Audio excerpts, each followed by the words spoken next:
Good day. My name is Marcus Rudolph. I'm here on behalf of the Knights of Columbus Council 5207. I'm here with our distinguished guest, Father Martin, who is the associate pastor over here at the Cathedral of Most Sacred Heart. Father, thank you so much for sitting down and talking to us.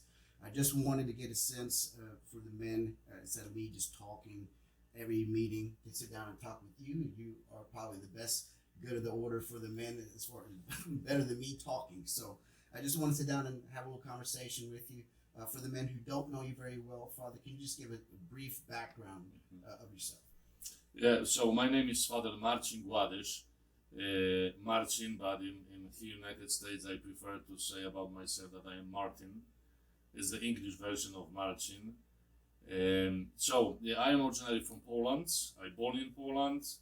I went to seminary in Poland. I became a priest in Poland. After 3 years as an associate pastor in Poland, I asked my bishop to go to mission work in Papua New Guinea, where I spent 8 years. After 8 years in Papua New Guinea, 4 years in Chicago, and then my best decision in my life, I moved to Knoxville, Tennessee, and I'm associate pastor in the Cathedral of the Most Sacred Heart of Jesus, Knoxville, Tennessee. I'm very glad that you're here, Father. In regards to, I had the opportunity to go to the exaltation of the Holy Cross on Wednesday, and there was also a ceremony in regards to Cardinal Regali, in regards to his ordainship for 37 years.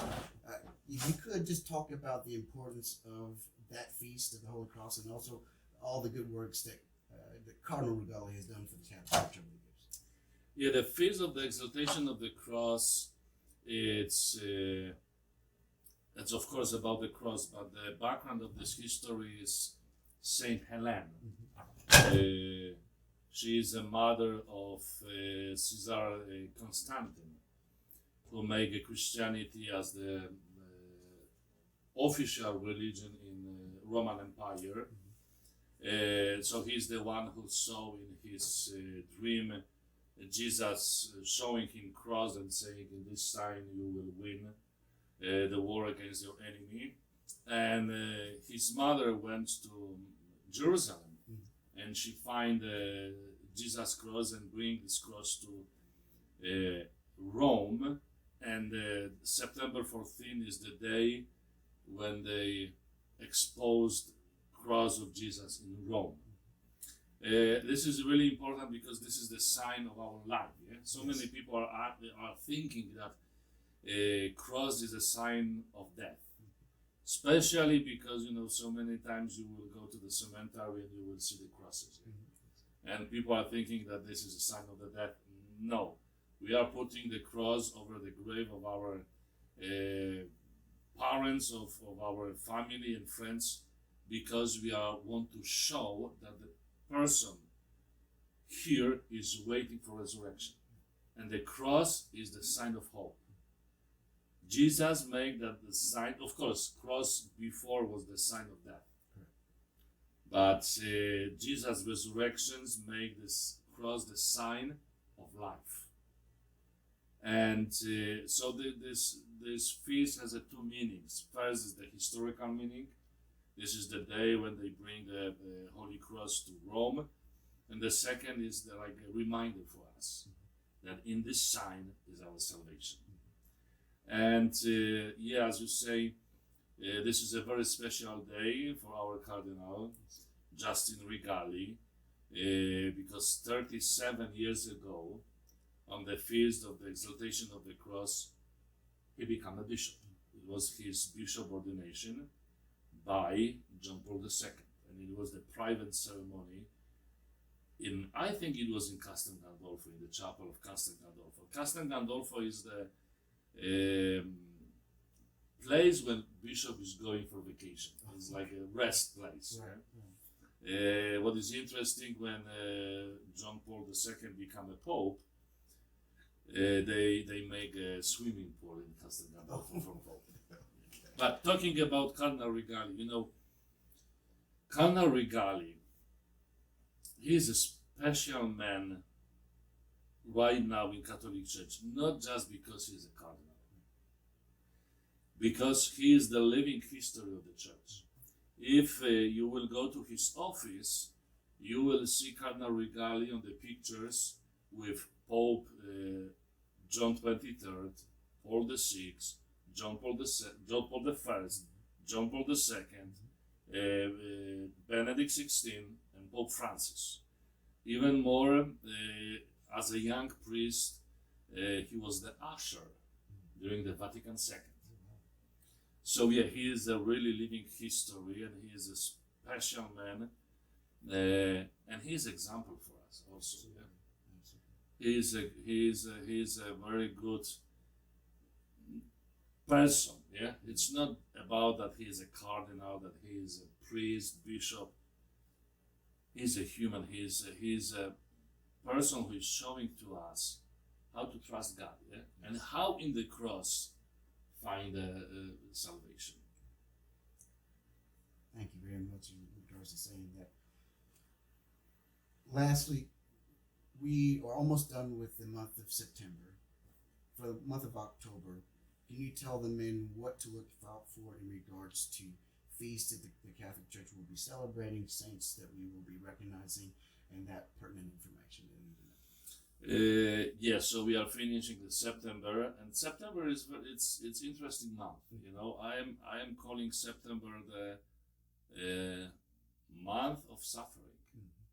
You know, in the U.S. history is 9/11. It's September. Yeah, in Polish history is the September 1st, the beginning of the Second World War. So we have a feast of Exaltation of the Cross. We have a feast of Our Lady of Sorrows. Next day after the September 15th, so next day after Exaltation. So the September is like I will call this the little Lent. Yeah. Yeah, to stop, to think about the history, to think about our salvation. October, every October is dedicated to Our Lady, especially because of the feast of Our Lady of the Holy Rosary. The Church is suggesting us, and this is the Church custom, to pray Rosary. For example, in my country, in Poland, during the October, after every Mass, people pray Rosary with the exposition of the Blessed Sacrament. So yeah, I think during the month of October, we should think more about the place which Our Lady took in our salvation. Yeah? And we have to think about her as the person through her intercession, we can ask God, yeah? So many times we are Catholics making the shortcuts, yeah? And we will say that I pray to Our Lady, yeah? And our brothers and sisters from other denominations don't like this when we will say we are praying to Mary. Of course, we are not praying to Mary. We are praying through her intercession. And the month of the October, I think, is really important to remember it. The feast of Our Lady of the Holy Rosary, it became because it was the war. I don't remember the Pope right now. I think it was, but it was the Battle of Venice. And Pope asked the whole Catholic Church to pray to the intercession of Our Lady, especially using the Rosary for the victory. And they won. So this is interesting that so many feasts of Our Lady become in the feast of some Christian battles during the history. Yeah? In September, we have a feast of the Holy Name of Our Lady. And it was the Battle of Vienna in 1863. But yeah, doesn't matter about this. More important for us, it's to recognize how powerful is the prayer of the Holy Rosary. Before they called the Rosary the Gospel of poor people. because we have a mystery that is showing the life of Jesus and life of Mary together, and it's like a small gospel, yeah. Right.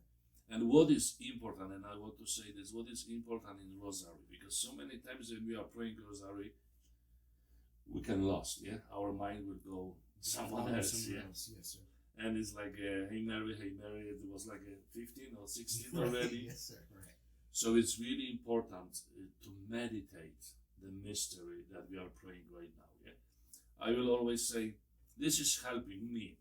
For example, when we have a mystery of nativity of Jesus, yeah, to see baby Jesus, to try to imagine this scene that the Jesus, Our Lady, Joseph, or shepherds, kings, to see this scene, yeah, to contemplate this moment, yeah, and all the other mysteries. Yeah, so October for sure is the month of the Holy Rosary. Is there any words of wisdom you like to provide the men before we head out? Yes, pray Rosary every day. Nights of Columbus, you should remember about this. Pray Rosary every day. Well, Father, thank you so much for doing this. Of course. And peace be with you, sir. Peace be with you. God Pray bless the you. Rosary.